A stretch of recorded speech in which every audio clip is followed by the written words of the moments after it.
I know how the marijuana law was passed and why. See, the war on drugs is not a war on a substance. It's a war on people. Have a war on a substance. It's the people. So when President Nixon in 1975 declared a war on drugs, let me tell you who he was after. He was after Jews. He didn't like Jews. And he thought, well, we got to get these Jews. He was after the civil rights leaders because all of this had happened in the 60s and early 70s. He wanted to put a stop to it. So he said, let's pass a law that will stop these people. He was after the women's liberation people. How can we stop them? How can we put a stop to the anti-war movement? All of those big movements were going on. So he said, I don't understand them. And we know this from his private conversation because he taped them. My point is, he was after those groups. Okay? Now, the study commission said nobody should be arrested for marijuana. At most, you should get a ticket.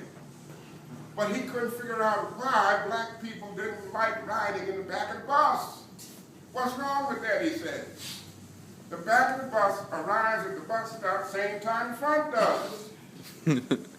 So what's all of this civil rights business? Why is it that women don't like to get paid less than men for the same work? The man is the breadwinner, he said. Women just work for spending change. Why are they all so upset? See, he didn't understand any of those movements, so he said they must be high on drugs. If you don't like work riding in the back of the bus, something's wrong with you. You must be high on some kind of drug, so he thought it was cocaine. But then they told him powdered cocaine is very expensive. All these people can't afford $600, $700 a day for cocaine. Oh, too expensive. Where is heroin?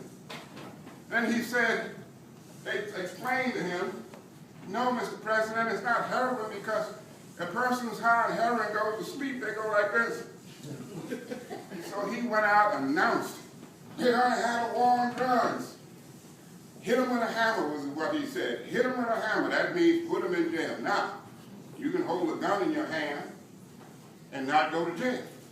But if you hold a plant in your hand, you're liable to get 5 years.